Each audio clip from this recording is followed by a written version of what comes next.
All right, let's dive into a really powerful story. It gets right to the heart of one of the biggest things holding us back from success, our own mindset. This is the story of the beggar who became a businessman. And trust me, it might just change how you see your own potential. You've probably heard this quote before, right? It's from Napoleon Hill's classic, Think and Grow Rich. And it's this huge idea that our thoughts, they literally shape our reality. I mean, it's basically what psychologists call a self-fulfilling prophecy.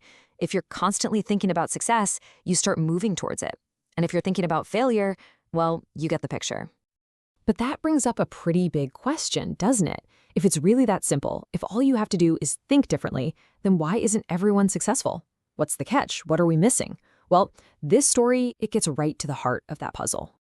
So let's set the scene. Imagine a chaotic, busy railway station. You've got trains pulling in, people rushing everywhere, and right in the middle of it all, there's a beggar. His entire day, his whole life really, is built around one single thing, asking people for money. It's a passive existence, totally focused on what he can get from everyone else. Then one day, he walks up to this well-dressed businessman, expecting the usual handout. But instead of getting a coin, he gets hit with this question, and it just stops him in his tracks. I mean, think about it. No one had ever challenged the very foundation of his life like that before. And this moment, it really highlights the two completely different mindsets at play here. On one hand, you have the beggar's mindset. It's all about scarcity, right? The world is a place of limits, and you've got to take what you can to survive. But then you have the businessman's mindset. That's about exchange, about opportunity. It's an abundance mindset. It's not just about giving, it's about trading value. And this is the huge internal conflict that's just been sparked inside the beggar. And then the businessman drops this bombshell. He says this. Now, this isn't meant to be cruel, It's like a fundamental law of value. He's basically telling the beggar, hey, the world doesn't just give you things. It responds to what you put into it. And with that, he just gets on his train and leaves the beggar standing there, completely floored. So for 2 whole days, nothing. The beggar is just completely haunted by those words.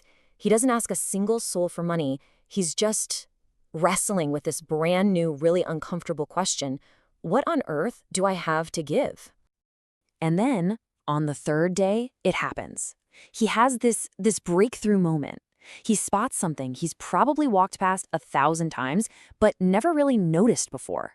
A little patch of wildflowers growing right by the train tracks. And in that instant, his entire world shifts.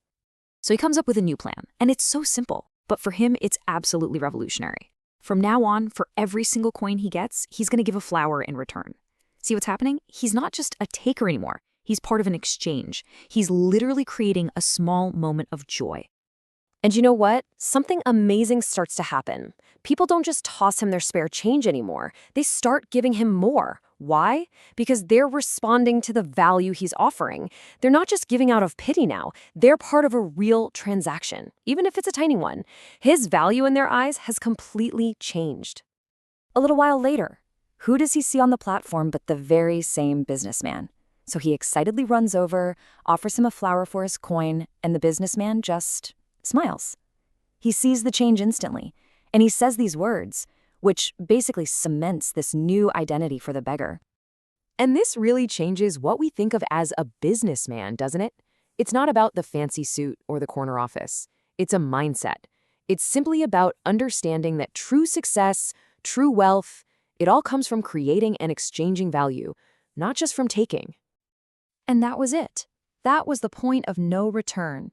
With this new identity firmly in place, he walked out of that station and never looked back. He knew he wasn't just a beggar who happened to have flowers anymore. No, he was a trader. He was a business owner in the making. And just look at how fast things changed for him. This transformation wasn't just in his head. It had real tangible results, and quickly. As soon as his mindset flipped from taker to giver, his whole life turned around in just 6 months. Incredible. So 6 months go by, and he runs into the businessman one last time. But this time, they meet as equals. And he shares this incredible realization with him. It wasn't his circumstances that needed to change. It was his perspective. That's what changed his circumstances. The potential was there the whole time. He just had to see it in himself. And really, that's the core lesson of this whole story. It's so powerful. Your reality is shaped by how you see yourself. I mean, think about it. He started acting like a giver, and so he became one. The world doesn't just react to who you are, it reacts to who you believe you are. So that brings the question right back around to you, to all of us. You might not be sitting next to a patch of wildflowers, but you have something, a skill, a talent, a unique idea, maybe even just a kind word. You have value to offer the world. So the only real question left is, what is it?